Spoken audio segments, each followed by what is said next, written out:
Hey, what's going on, everybody? It's episode 297 of the Audible Farm Podcast, and this episode's brought to you by the Fort Dodge Fine Arts Association. The Fort Dodge Fine Arts Association is all about supporting and connecting local artists, musicians, and creators right here in north central Iowa. Head over to fdfineartsassociation.org to find their community calendar packed with upcoming concerts, art shows, theater events, and more. While you're there, check out their podcast, FDT. It's available wherever you listen to podcasts. That's the Fort Dodge Fine Arts Association, celebrating creativity and community in the Fort Dodge area. This week, I'm sitting down with Clint Riedel. I was feeling a little under the weather the last couple weeks. I don't know exactly how to describe it, just a little off. And so I took a week off, and I was like, man, maybe I'll record a solo episode, but it's always better to sit down with your buddies. And in typical fashion, Clint and I didn't really have a whole lot scheduled out to kind of talk about.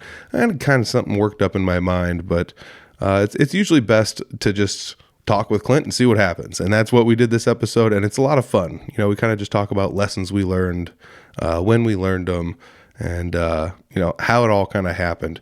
And I feel like a lot of this is relatable to a lot of people, and we both kind of shared a little bit of our stories, and it's a pretty fun one. So I hope you guys enjoy it. It's episode 297 with Clint Riedel. It's the Audible Farm Podcast with your host, Peter Stockdale.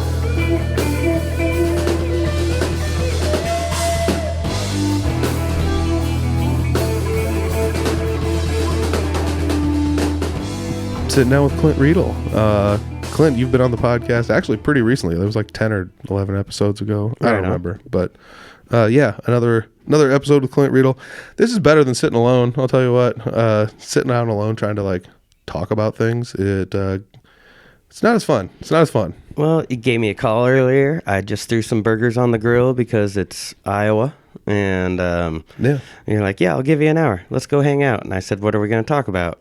Actually, I didn't say that. He said, we're going to sit around and talk about nothing. Yep. And I said, I'm in. Just like Seinfeld episodes. My best show ever, by the way. But I do know we have a show coming up like within a month, somewhere like next month in Spencer, I believe, if that's still on the books. I will be playing a show with you. And that was something, when I went through all the shows that I'd been playing recently, that was like, on a solo episode, I had talked about that, like, you put them all in a spreadsheet and stuff, and it's just like, oh, like I can see a list of like all the shows I've ever played with you, and I don't know what it is. I don't have the number in front of me. I would love to see a bar graph of that, like or a line graph of just like, here's the shows I played with Three Finger Betty, and here's the shows I've played with. That would be pretty neat. Yeah, like, I do have that. I have that capability. You should get that tattooed on the inside of your arm. Oh, wow. Just that line graph. Like there's a red one and there's a blue. Yeah. Okay. Yeah. Okay. That would be dependent, because what if the one year that splits up and takes off, and now I have to really scale it differently? That's why you start in the armpit and you don't finish till you're dead. Okay. But yeah, I did. It was fun to look at all the shows. Have you ever like tried to make a list? Like, I know it's probably like impossible for you to fucking find all the shows. The easiest way and the funnest thing, like Molly and I, my wife and I, we've got drawers on drawers on drawers containing random things, and a lot of them are calendars, like my gigging calendars, because they were always, like material. Like you flip through and you're like, April's solid, back in 2019, and that's pretty cool. And to see the list of, because I would write down the time, the price, and the location, and some of the locations like aren't even places anymore. Yeah. No, it's so wild to look back on that. Dude, it is. That was one thing even, and it's fun to like, okay, this is so crazy. I can't believe I've been playing music for almost 10 years, but it's wild to look at all the places and think about that. Like, down in Des Moines, all the places I used to play, almost all of them with Three Finger Betty don't even exist anymore. It's tough to find places that, have those smaller stages for, local rock bands and things like that. But, even with Jesse, there's a few places that I've played where it's like, oh, this doesn't exist anymore. And there's, a couple places. Have you ever put one down where it's just like private party this town, and then you just like kind of know where you're going, but then like in retrospect, you're like, I have no clue where this was at. Yeah, just like a first name, and then you go back through your phone, like, who called me by the name of Jones? It's kind of wild. Like, that was the hardest part, I think, was going through some of those. also finding like all the old Three Finger Betty shows, and I know I'm missing a few, but it was wild to see like you said, like at one point in time we were making a list on like a Google Doc, so I went and found some of that, and then at another point I was like saving pictures and stuff from every show, so I have all those in here. Or like, and then I saved all the flyers for other ones, so I have those there. And That's a thing too, you know? like all the flyers from back in the day, because I took a page out of Jeremy's playbook, and I used to see Brutal Republic, flyers hanging out at, Casey's and Humboldt. I was like, oh yeah, I got to get the word out. That's because I'm a very old man and don't realize that getting the word out is social media. Yeah. So I was printing off like flyers, and they're awesome for memorabilia, but not so much for my pocketbook. I will argue that, and this is the tough thing with flyers, is like to get somewhat decent ones that are going to be okay, like somewhat rugged. It does cost a lot of money. Otherwise, you're going like one color, just very basic kind of stuff. And you have to think about it like, if this is just black and white, how's it going to look? If it's just printed on computer paper, what's it going to look like, or whatever? But the nostalgia of it, like the old 70s and 80s rock bands, punk bands, where they're like, I know this guy with a press, or a silk screen. And so you would see him everywhere, and that's why there's so many staples on. Yeah, there are a few. There was a post in Fort Dodge I used to call the staple post, but it was mostly garage sale stuff. But right on. Otherwise, I do know like flyers. As dumb as it sounds, like I feel like they've come back. Because like like vinyl. You had said like, oh, everything's digital, and everything is digital. As a matter of fact, I work for like a digital place. That's what we do is digital stuff, and like I do recall them before I started working there talking about this, like, print is dead, digital is the way to go. But like I think it's flipped now, because like it is kind of cool, and this is crazy. Like I used to go to shows, and you'd come out like into the parking lot, there'd be a flyer for another show. You bet. And it was just like, ooh, this would be fun to go to, or like a thing, or like at least I know this exists now. Maybe you crumple it up, throw it away, don't ever go, but still, like it was put in your brain to like at least see it. Granted, this was scrolling on your phones and stuff, but I feel like nowadays, if that happened, if you were at a show and somebody like threw a flyer out for like an upcoming event somewhere, you hold on to it. Yeah. Or if you walked past it in a Casey's, again, that would have to be like a nice poster, but still like.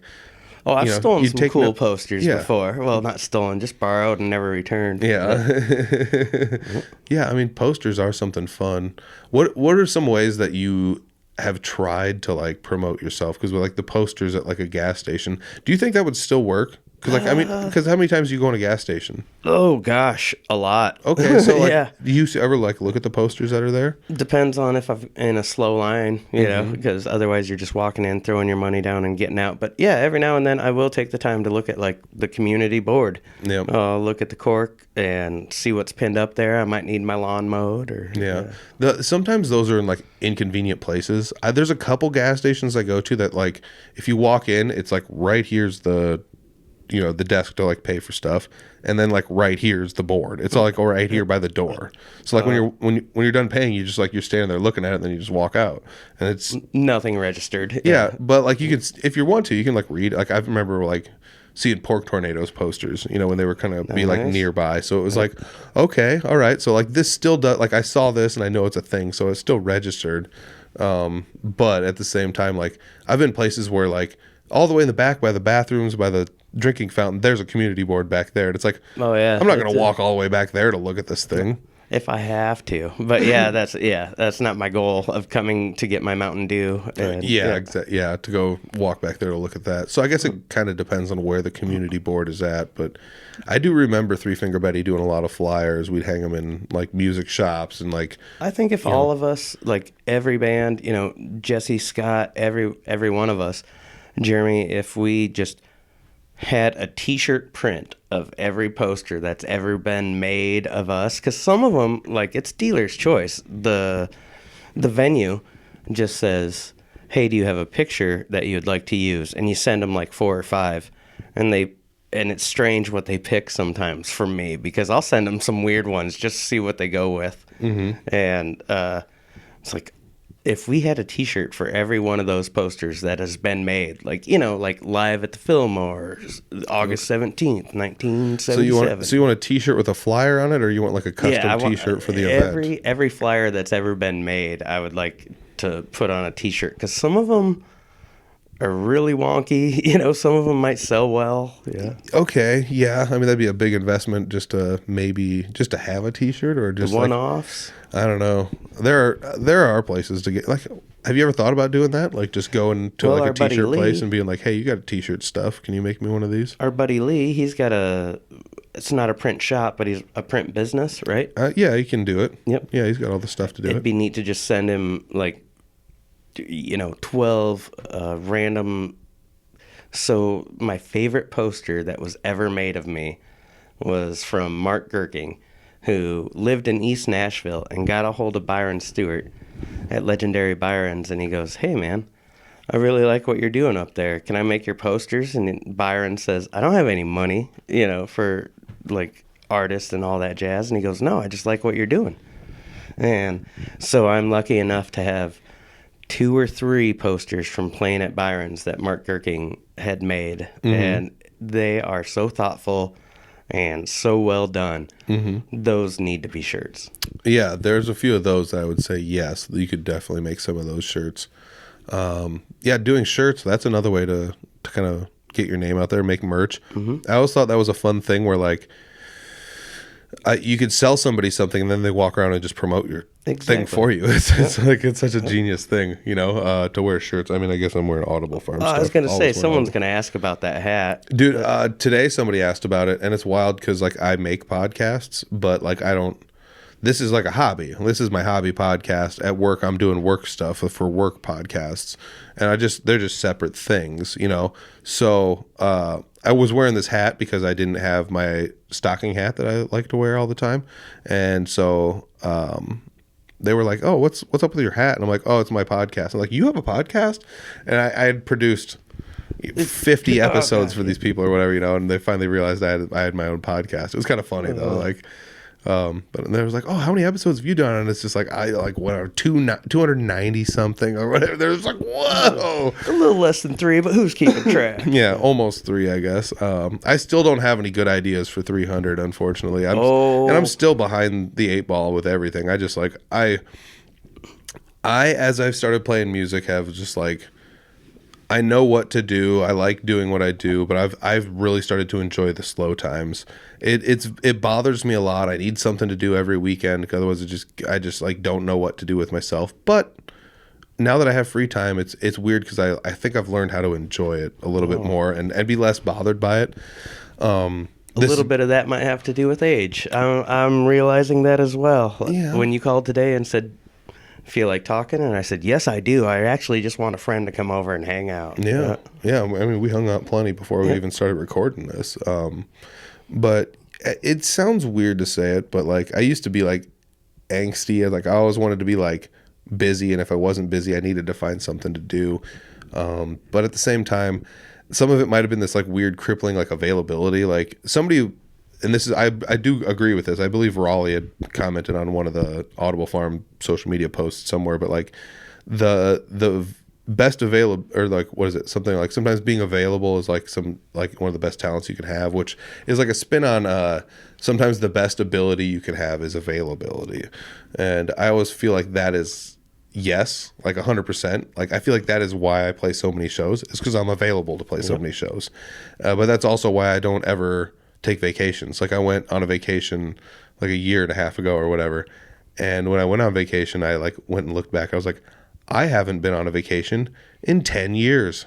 And the last time I was on vacation, like both times I traveled anywhere, was instigated by like my sister like wanting to get together with like the whole family. Yep. And it's like, holy crap. Even my vacations have a purpose. Dude, it was wild. Yeah, like there was not a single time I went somewhere solely just to like have a fun time. I was always like, well, I'm going to this town, let's go to a concert and then do this and then do this. And then you're like, it's not really a vacation then. I guess what is a vacation? Well, in a lot of our lives, people would call it a vacation. The fact that we stand there, play music, hang out with a bunch of really good people generally, and then go on about our life, they think we're living a vacation, and they're not far off. Yeah, I mean, to some But degree. it is work. The setup, the tear down, the get home. Yeah, definitely. If like that was the other thing when I started to like quantify, like, oh, I actually like I did this, and it's like, but I drove this many miles and spent this many hours on the road, and then spent this many dollars, and then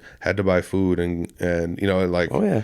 it's like, wow, you really, like when you started to like, I tried to look back and be like, at what point in time did I actually like, did I ever start making money at this, or did I like actually? In my head, I thought I was ahead, and I actually wasn't up until like way later than I thought I was. If you actually just quantify it all out, it was like, wow, this took me a lot longer to become like a profitable endeavor. But I'm also like not in control of my fate. I'm like a musician for hire. I'm not a songwriter that can go book their own shows, or a solo act that does that. So. I am very thankful for all the shows I've gotten, especially like, with you and like playing jams with you and things like that. Jesse Wilson, Three Finger Betty. So many friends. Yes. It was also wild to see, like, I've played a handful of shows with Jeremy Ober that, and all that synergy, Jack Dunphy, yes. So Clint is playing with Jeremy right now. Him and I played Saturday at in Iowa Falls. And I said, you can get as loose as you want. Molly's driving us home. And he goes, I got something to do in Des Moines tomorrow. And I couldn't figure out what that was. And then I remembered Clint Wilkinson is now his drummer. So, like, that's practice. Oh, okay. Jeremy's putting in the time. They're going to tighten up and nice throw it down. Cool. Yeah. I think that's pretty cool because Clint's been doing a lot of stuff lately. And, hats off to the other Clint. But Clint Wheelman, that is. Oh, I'm sorry. No. Wilkinson. He was a classmate. Yeah. There's not too many Clints. There's not too many Clints as I'm sitting here talking to one. Talking about another Clint. And who am I mistaken? And you mistook for a different Clint. That's a lot of Clints, man. Eastwood. Clint Eastwood. Yeah. Is that... No, okay. Anyways, so we were talking about like playing shows and things like that. Have you... if you had to quantify how many shows you've probably played, how many do you think it is? I would, let's see, for the first few, I was just thinking about this earlier, to be honest. You run fast, you don't run long. And at the beginning, I was running so hard just because you didn't eat if you didn't play. Mm-hmm. And it started to slow down. And then when comfort came around, I kind of enjoy it, taking my time. But for a while there, so if I have to average it, I would say at least 3 shows a week between the time when it was hopefully 5 shows a week to now where it's like, 2, and then I might have a weekend off. And so let's just like throw round-ish figures. Let's say like you play like 100-ish shows a year, maybe a little bit more. Sure. Maybe a little bit less at times. Yeah. Yeah, so you're at like 1,000 or something like that, you think? Yeah, and don't they say it's 1,000 hours to become proficient with whatever you're trying to become? Yeah. Well, they're 3-hour shows, sometimes 4. Yeah. Yep. You think you're proficient? No, not at all. Not at all. I learned so much from all of you guys. Honestly, every time. Well, we just had a tech session sitting in the garage, checking out my wireless and. Yep. Yeah, I don't know. I just like tinkering with stuff. I like talking with Brad about that. We've been talking lately about like fixing up, an amp or doing this or that or the other, testing different things in a studio sense. And he's like a kind of a studio guy, and that's for sure. Kind of fun to sit down and talk to him about that. Maybe that's why he doesn't want to come on here, is because like I'm just kind of off the cuff, and sometimes my audio levels peak a little bit, and he's just like, that's not good from a tech standpoint. The reason he doesn't want to talk to you is because he's scared that the world will understand exactly how Brad he is. He's a Brad mother. Watch your mouth. I'm just talking about Brad. Oh man, no. So like you've played a lot of shows. This is going to sound like a weird question, maybe. At what point in time did you start valuing yourself as a musician, like monetarily? Because like there was a point in time, and I'm not trying to call you out, but there was a point in time where you were like playing shows for so cheap that like. It's not like Chris Carr was mad. He's like, you got to stop playing shows at that price. Yeah. It makes all of us look expensive. Yeah. I don't know if that's like, that's like more like a blunt way to say it, but like at the same time, like just from an economic standpoint, it's just like, well, you're just going to get all the, the throwaway gigs. Yeah, you betcha. If you sprinkled a couple throwaway gigs here and there, but also like, did you start going places and they were trying to give you more money and you were just like, no, don't give me it. Like I said, I'll play a whole night for $100 and a case of beer. I don't want no, I'm good. And like, that has happened. Yeah, yeah, it's just, well, when I started playing music, it was because my mom and dad had both passed away within a year of each other, right around. They were June and Johnny. But I was also going through that divorce, and I thought, what am I going to do? So I just wanted to do what made me happy because life seemed really short. So I just started underselling myself, and I wasn't good at my craft yet. So I knew I could eat all week if I charged them $50 for an hour. Okay. And once I got to, 2.5 hour set, I was still only charging them $150. Okay. And I could still eat, but that's when I was doing 5 shows a week because I would play for so little that everyone would hire me. Yeah. And it really helped me hone my craft because I've done it so many damn times. Dude, this is a weird concept, but I've been looking into like what is the best way to like be a salesperson? What is the best way to like market things? What is the best way to like, professional relationships, etc. Like one of the things I've found is like there's one tactic that can be used. There's a lot of tactics you can use in a lot of dynamics and situations, and people have their different models and things. But like one of them I found, and I don't remember the name of it, but it was like one was to basically be aggressive and discover things and like push for things, and the opposite end of that was to like under promise and over deliver. Yeah. And I feel like that's kind of what we're talking about here, because I really enjoy that. We're somewhere and it's like, what will you do? And it's like, this will take me like, let's say 6 hours start to finish, and I think like I always undersell myself because like I got to drive there and stuff, and I always forget that, and I got to set things up, and then I got to tear things down, and then I got to drive back, and then then like editing should only take this long, and I'll get you like a couple different versions of something, and you can like choose your favorite, and then we'll like spruce it up, and it'll be done, But like sometimes I'll be like, all right, so I spent 2 extra hours editing this, and I have 5 versions, and they're like, well, these 3 are good. It's like you can have them all, like over deliver. So over deliver, but like so the problem with that is you undersell yourself. Yes, but the benefit of that is you get a lot of practice, a lot of repetitions, and you can like easily establish yourself. So it becomes quicker, faster, cheaper down the road. But the problem is you don't want to undersell yourself to the point where everyone says like, I'm going to go to this person, because eventually what's going to happen is you're going to have too much work to do, and you're eventually just going to have to be like, I either have to turn people away or raise my prices. Oh yes. And it will even itself out, which it eventually, did. People sit down and they're like, economics, dude, and then it's just like, okay, and then whammo, everything kind of evens itself out. Different bands cost different amounts, different singer-songwriters cost different amounts. No, we all carry different gear, and so many different players. Like Lone Tree has to get that because try to pay 19 people. Exactly. You're not gonna, okay, here's $400, split it all or whatever.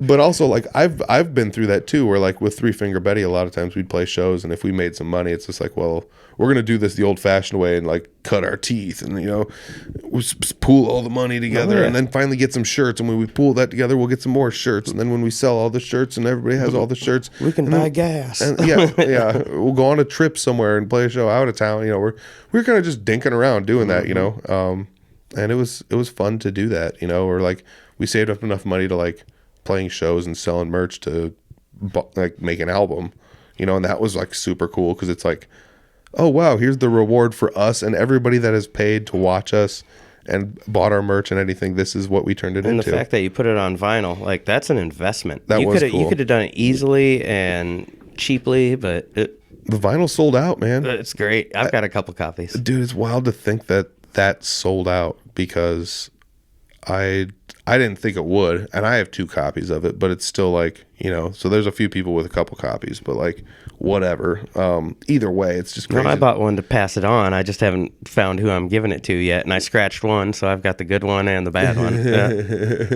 Yeah, it's some wild stuff, man, to think like of all the work you have to do, and like the learning you have to do, being a musician, either about being like a businessman or like booking shows back or whatever. to that, paying you for your time. They forget about the entire, 7 years that you sat there refusing to sing in front of somebody while you were on your bed playing your guitar, Oh yeah, for sure. I don't know. I think about like all the learning you have to do.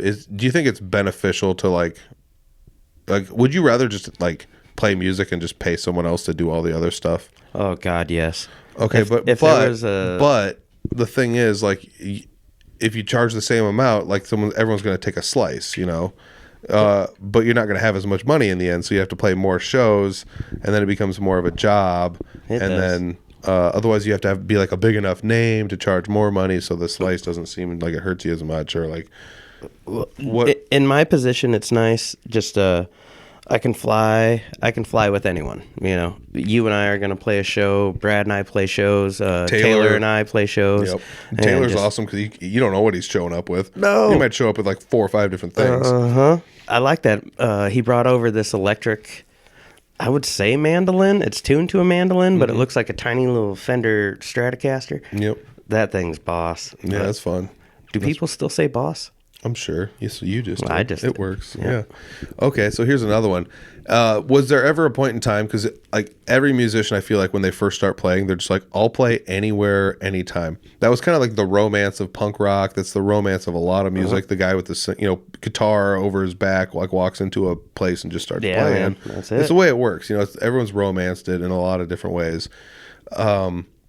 I think of it like comedy. There's certain comedians I listen to on podcasts and things, and they'll go to like, I did a show on a bus at 3:30 in the afternoon on a Tuesday, and it's just like, what are you doing? And it's like, I don't know. They told me they'd pay me, and I went there and they paid me, so I did it. And it's just like, okay, you don't have to do like some of these people. It's like self-respect and integrity is coming along after you have the comforts of a cat room to sit in. And you're just, but like, at what point in time do you just like not take those shows anymore? Have you did you come to a realization where it's just like, all right, I don't think I'm gonna drive an hour and play for $50 in somebody's backyard with no electric hookups or anything like. Oh yeah, that day, I don't remember the exact day, but I recall an instance where I drove to Algona in a blizzard, and I played all night, and I walked away with the door, and it was $20.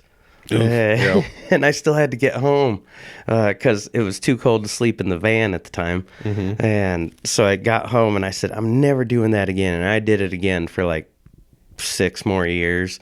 And then just probably recently, right after COVID, I was like, well, I needed the money because it was right after COVID and the gigs were sparse. So I kept driving to all these places that didn't pay so well. And then I realized I'm just as happy petting my cat at home and, maybe not buying the Breyers ice cream this week. We'll get the Fairway brand. Yeah. Oh, good old goody two shoes. Yeah. Yeah. Love that cat. Made many appearances on the old podcast. If you go listen to the old episodes. She's a lover. Yeah. Join the Patreon. Watch the old episodes. Yeah. Because the old episodes video is available on Patreon. Wow. Nice little plug in the middle of the episode there. But I do think that there's a point in time where you realize like, my time is a little more. Yeah, my time might be worth more than if you sit down and like parsed it all out, like gas plus how much I made, or how much I made minus gas minus my time minus everything. And then you're like, I netted $12. It's almost like Napoleon Dynamite. Like it's like $1 an hour. Like you almost feel like that sometimes. Like I can't remember what the stat was, but you could have all the eggs you want though. Yeah, I looked at the one year. It's just like I made like I grossed at the top end before anything came off was like $1.61 per show or something was the average, and it's just like wow, that's I am using a lot of my time. Yeah, a lot of my resources went into learning how to play music. But again, like that's the thing where it's like I learned how to cut my teeth in all different clubs, all different sizes, playing all different types of music for all different types of people, opening it up for all different types of bands and stuff, and it's kind of wild to think about that. But like I don't know. I have kind of come to like I need something for my time, but at the same time, I still as a musician for hire. I'm kind of just happy to come along. I'm almost like a dog when you're just like open the door. You're like, you coming with, bud? And I'm just like, let's go. Like, where are we going? And I'll show up when you tell me, and I'll play what you want me to play. And honestly, those opportunities that you turn down, you don't get back. That's true. I've driven to a lot of places for no good reason. I remember Jesse Wilson and I sleeping in my Ford Focus. That happened. Down in Iowa City because I told them about this open mic, and they liked my performance at the open mic and gave me a gig. And I said, Jesse, let's go down there and get you on stage. And so we went there and played. Long story short, I had a breathalyzer, but we slept in the Focus that night in a car garage. And that's one of my favorite nights with one of my friends. And yeah, those weird it doesn't nights. happen unless you do it. And there was no pay. It was just, here's your 3-hour drive, figure it out. Yep. I actually went back and did another one of those writers round open mic night things it was at El Rey's down there with Jesse. And that was funny because we showed up and they were just like, oh, you guys, you're like way too good to do like an open mic night. We have like a guy host it that's pretty good. He does like electronic stuff. And I actually interviewed him. He was really awesome. Nice. But other than that, it's just like, it's not like people that are bad in any way, but it's like just one dude kind of singing singer-songwriter songs, slow strumming on guitars and just easygoing stuff. And they were like, you need to get a band together and come back and, play a full show here. And I don't know if we ever actually did play a full show there. We went back and played a full show, but yeah, those like weird one-off shows like that, they're tons of fun, but it's...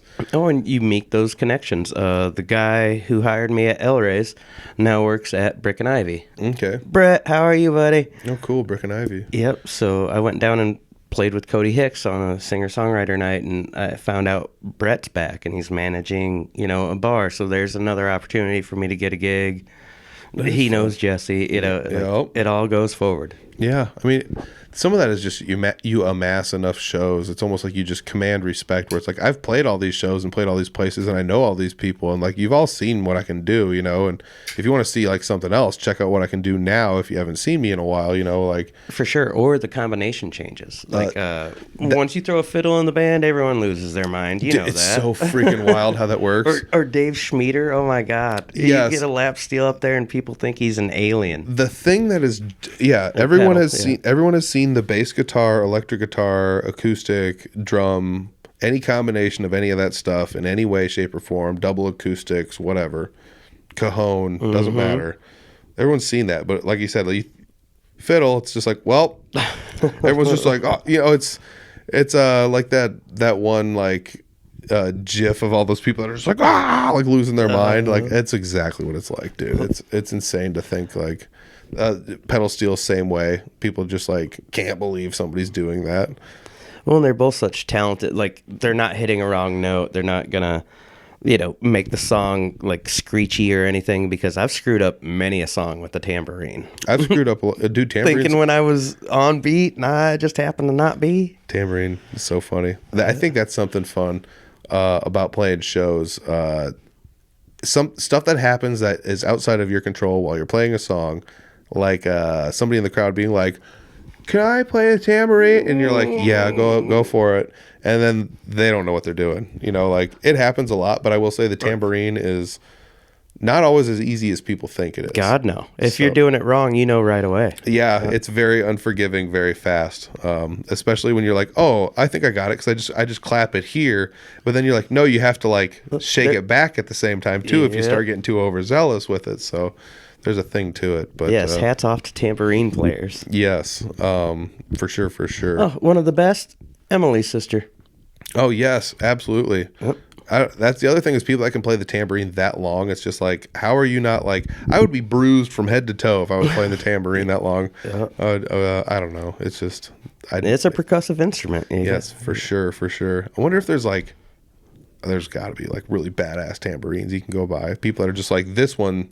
I know you can get the LP one that's a carbon fiber, whatever. So whatever, but like this one's actually a really good one. Like it's like everything else. Like a bad harmonica sounds like a cheap harmonica because you went cheap. You play a Honer, there's a reason you paid $55 for one G harp. You know? So you get this little kid's tambourine, and you're like, yeah, I get there's like a $10 one versus like, let's say like a $50 one. I'm sure there's a $100 one, but are there like $1,000 like tambourines, or are there ones that somebody they're probably like Brazilian rosewood band with, there's got to be somebody that has the science of it down so perfectly. They're like, if you actually do it this way, it is the most blah blah blah. I bet Brad knows. This is going to be something. Call in if you know, actually. Let us know what you have on the line for that. About that time. I'm trying to think of other weird like show things. There were things I was thinking about on the drive over here I wanted to ask you, and I obviously, forgot most of them. But one of the things was, do you ever have people around you while you're playing music that kind of feel like your anchor of some kind? So like, and this is going to sound really kind of weird, but like, I know if Brad is around, that the sound will work. Yes. So I can breathe easy. It's not that like, if it's me and Jesse, he can't run the sound, but like if he runs into an issue, he looks at me. Yep. And it's not like it's my fault if it doesn't work, but if I can't figure it out, we have to call somebody.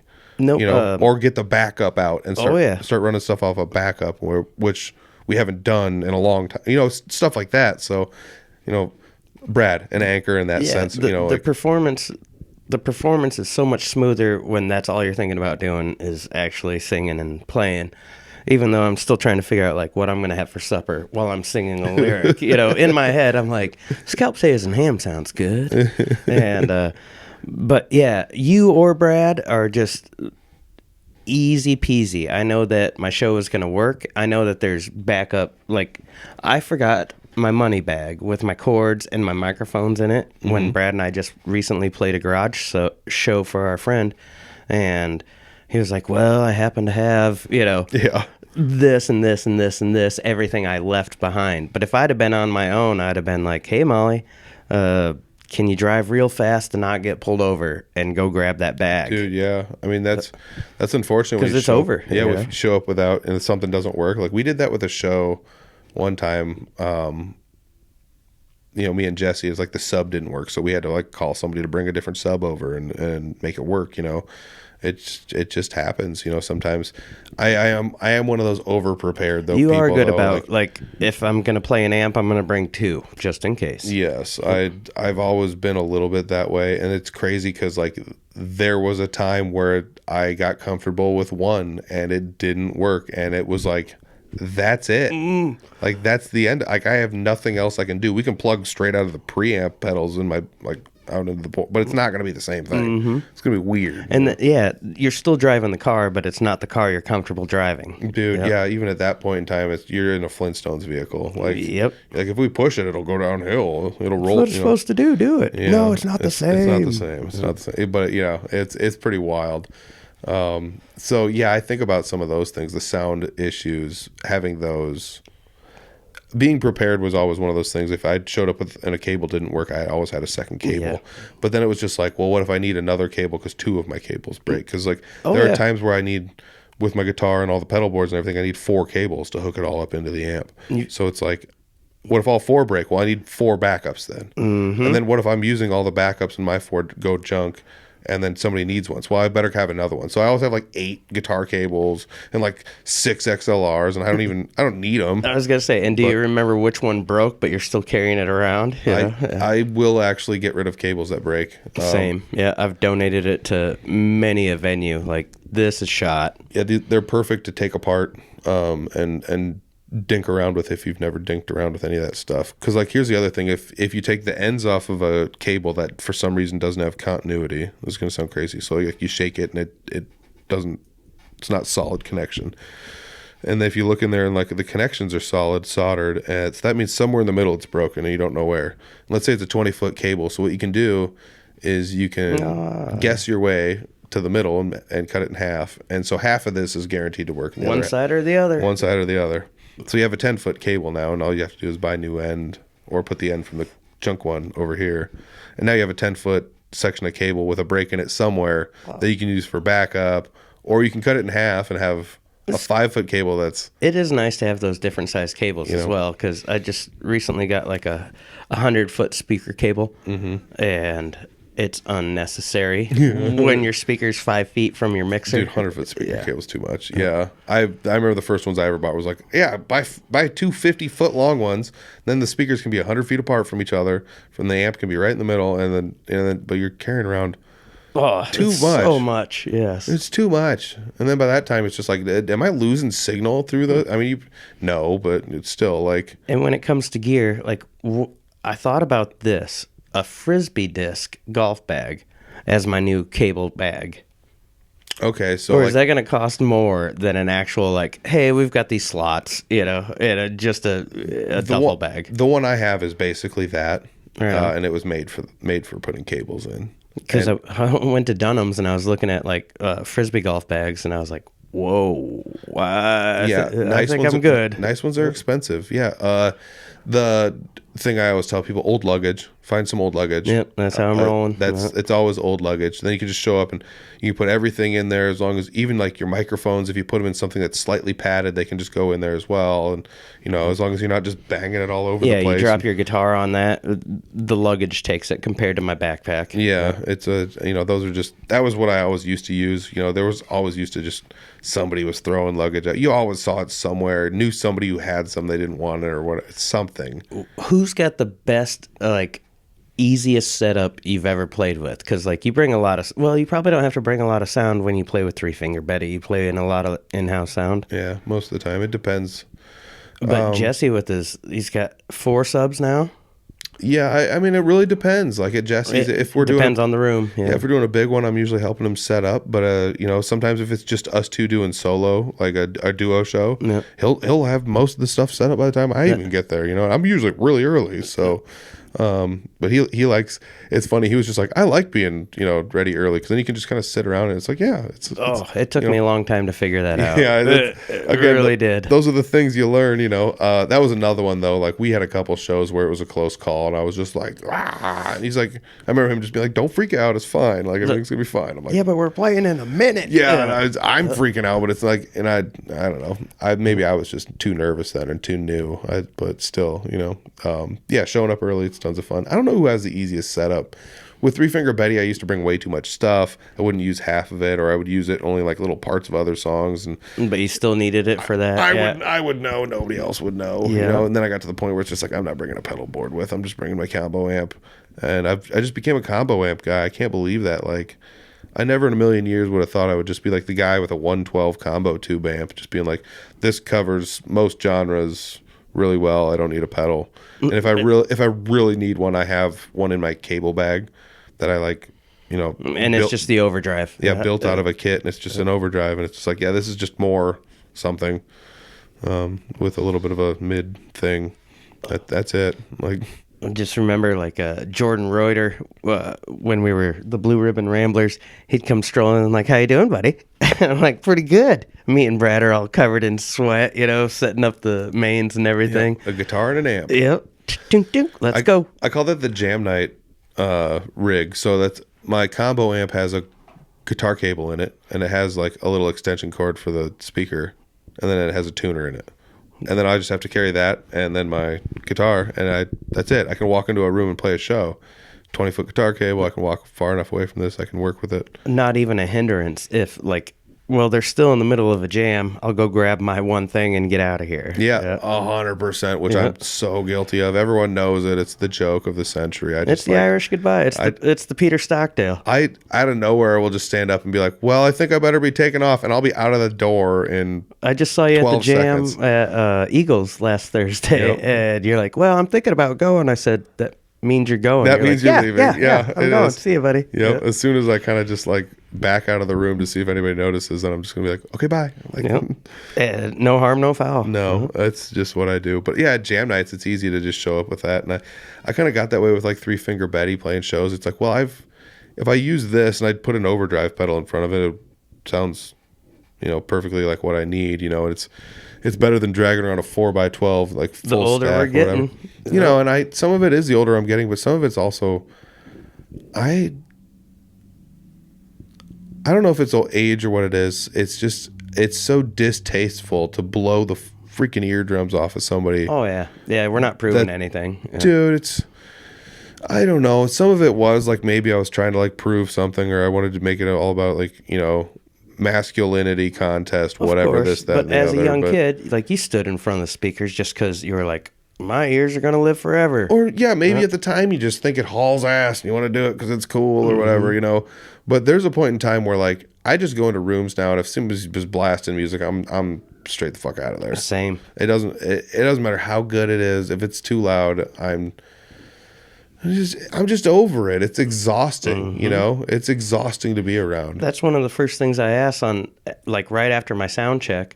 No matter who's running sound, me or anybody else, I'll ask the room like, "Hey, is that too much? Are we hurting your conversations? Can you guys still think?" And no, it's fine. And if you can hear that from the back of the room, you're doing something right. And nobody in front is, offended. Here's a weird question for you, because some of it is also like I would go places and it's like I need stage volume. I don't need stage volume. I eventually just got an amp stand, and it's basically like something that's like hip high that points the amp right at your face. You can hear everything easy as hell.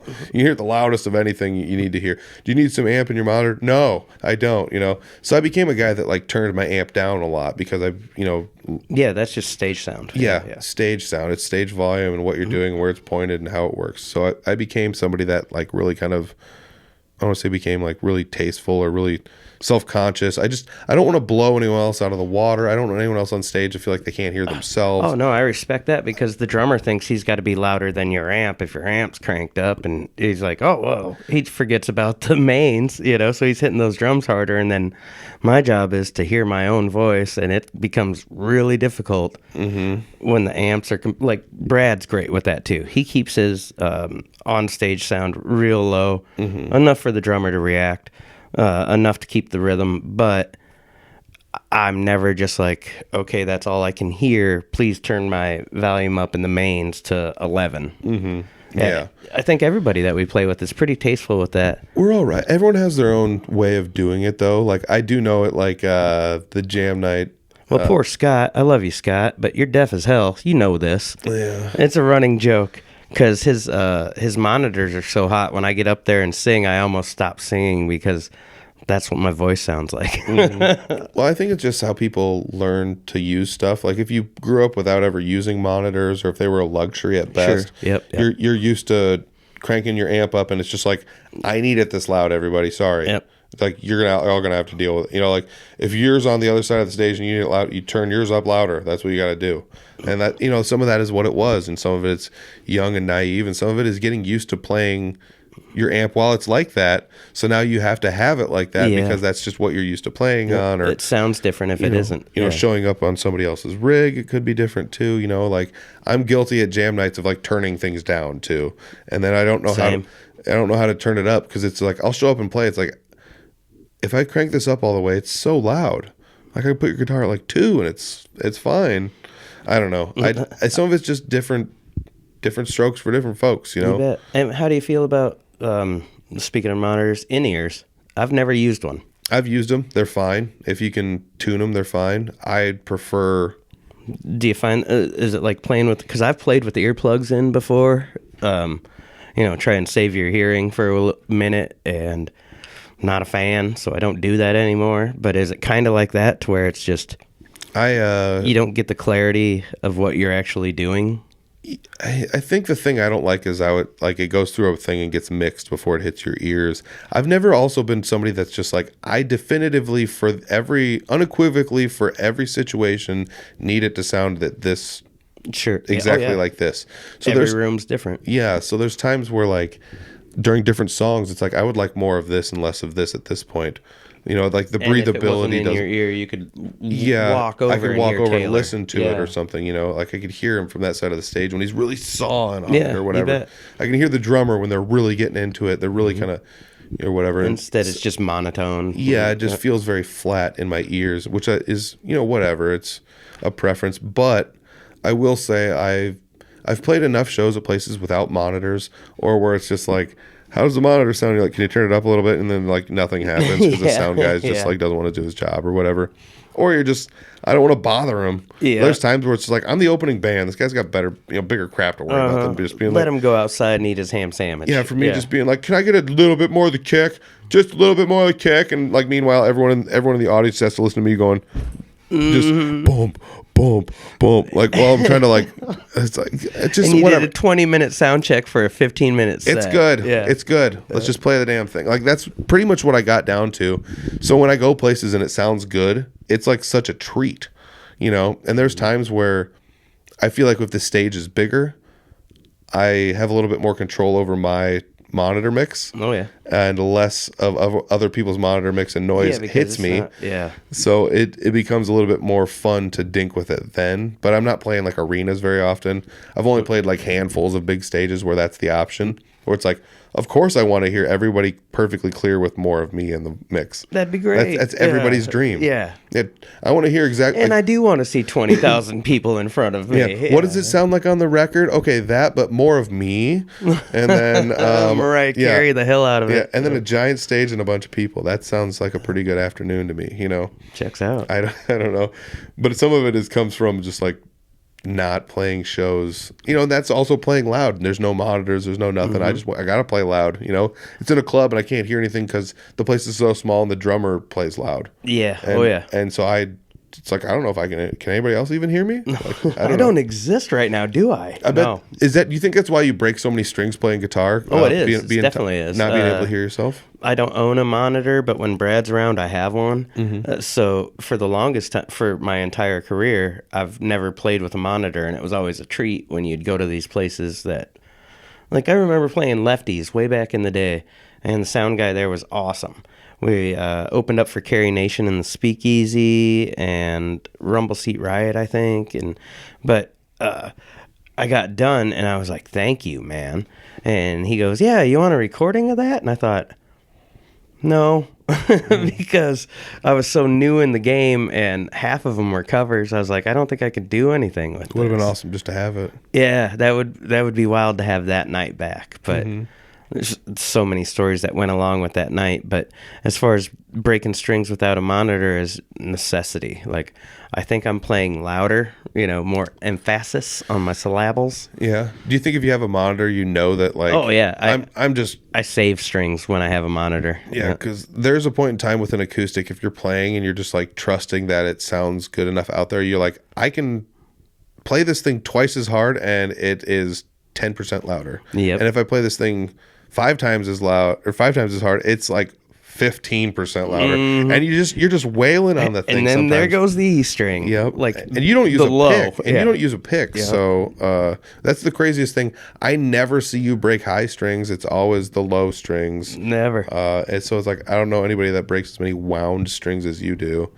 But kudos to you for that. Brute force and ignorance, Pete. Yes. Trying to think of, there was something else I was trying to think of that was on this line of like, playing shows and like what you've learned, since or along the way. I'm trying to think. I'm not doing 3 shows a day anymore. I've done that many a time, especially in the early stage, but like, I don't sing hard or loud or anything, but my voice is gone. Have you ever just simply lost your voice before?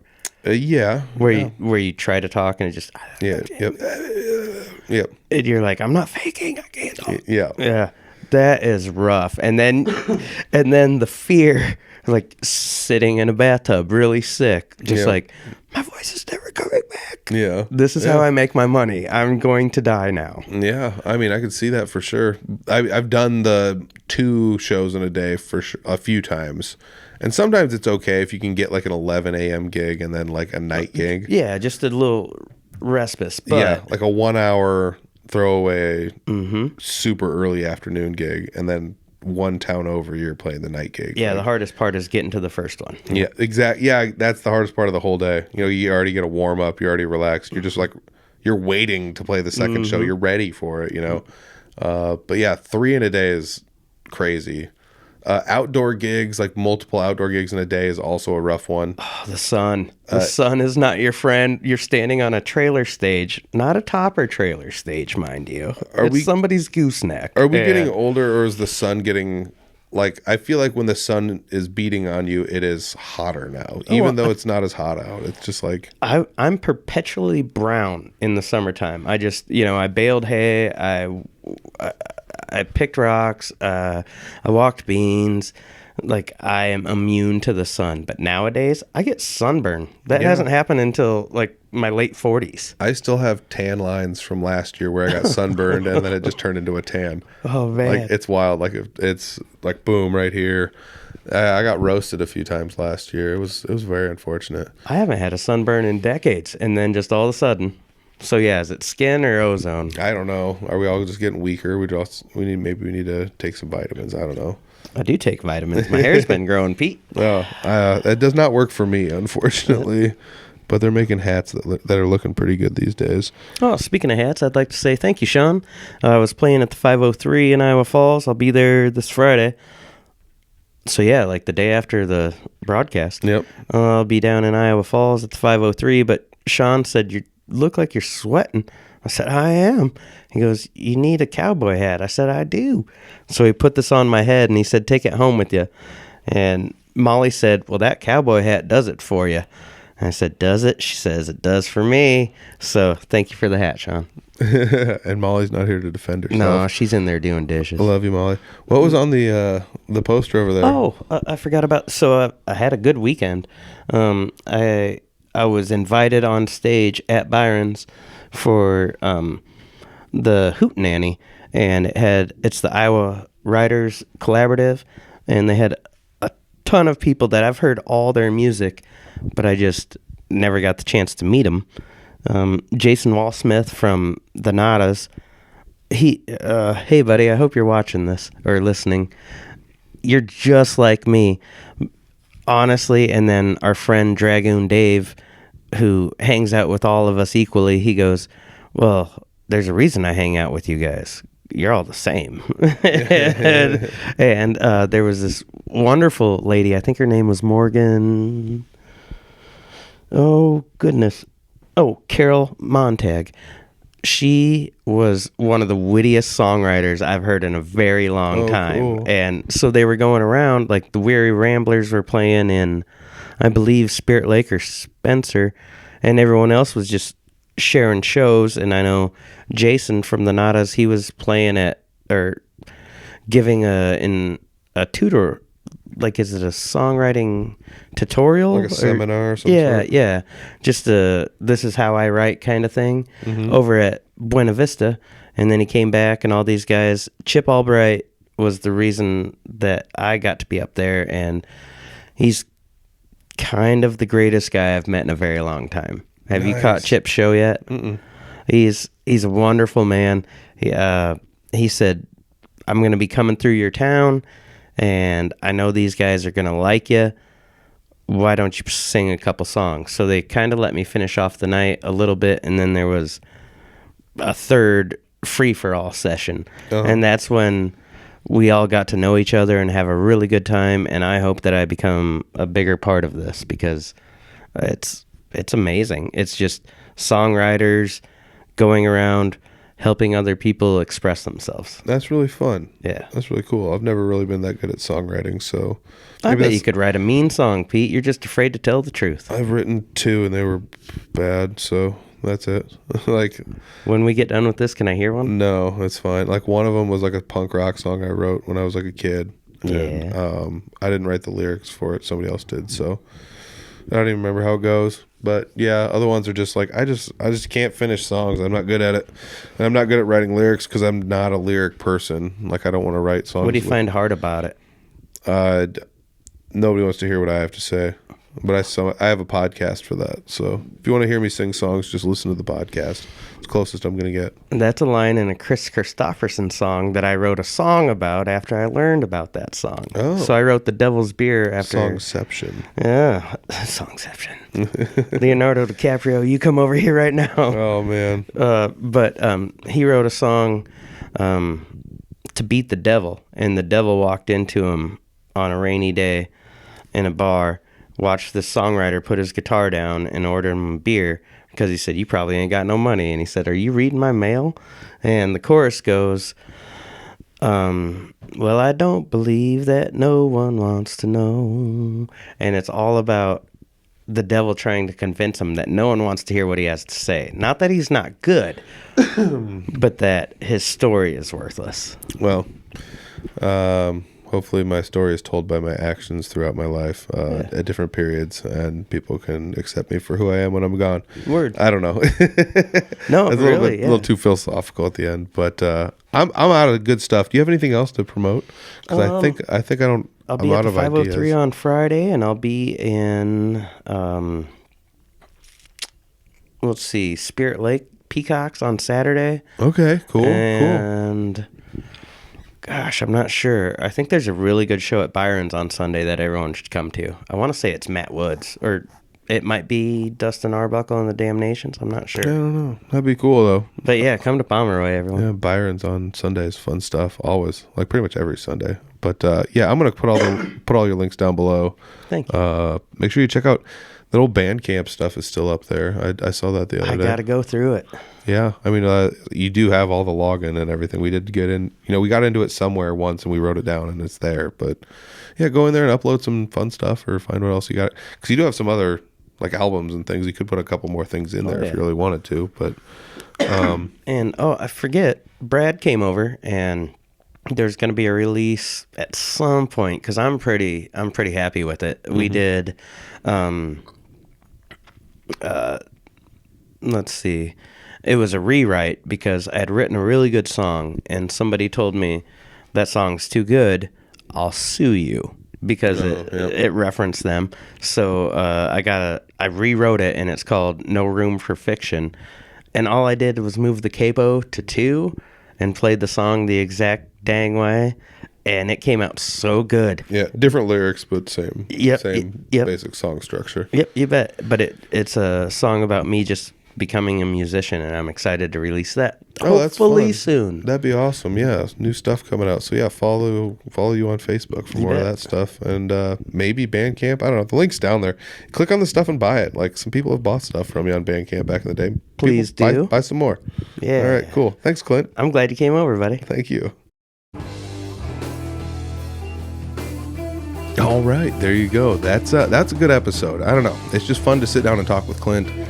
Easy guy to make content with, easy guy to talk with, and yeah, gotta love him. Check him out. All his links are down below, and you never know. You'll see me with him next month, maybe before then, maybe after then. But he's got some shows this weekend. All his stuff's on Facebook, so check him out on Facebook. And yeah, awesome. Love you, Clint. Also, Audible Farm, all the good stuff, audiblefarm.com. I've got some fun ideas. I don't know if they're going to pan out or not, but I'm just kind of dinking around with some thoughts on like, what else can I do, other than exactly what I'm doing. I feel like the podcast game is, obviously it's oversaturated. There's too many podcasts, there's too many shows or whatever. I still like podcasting. I just know that based on the stats and who watches and who doesn't, I know the formula that's going to work the best for this. And, it just sometimes, some weeks, it's just like, this is what I want to do though. So it's kind of fun to see as I've changed it since it's come back, how everyone has been receptive or not receptive to it. So let me know what you think. You guys still liking the podcast? If you made it this far into the episode, you probably are. So thank you guys for watching. I don't know if I'm going to end up doing anything. I just think I'm going to kind of goof around with some side projects. I don't know if anything's going to come to light, but I've got an itching to do something akin to, like, let's say those old guitar videos I used to do with me, like dipping and refinishing guitars and things like that. So I'm kind of goofing around with maybe doing something along those lines again, but we'll see. Yeah, it's just been a long time since I've uploaded anything other than podcasts to the YouTube channel. So yeah, that's kind of where I'm at, and that's what I'm kind of thinking about doing. So audiblefarm.com for basically everything. Check us out on social media at audiblefarm, basically anywhere. That's about it for now. So we'll check you next week, everybody. Peace.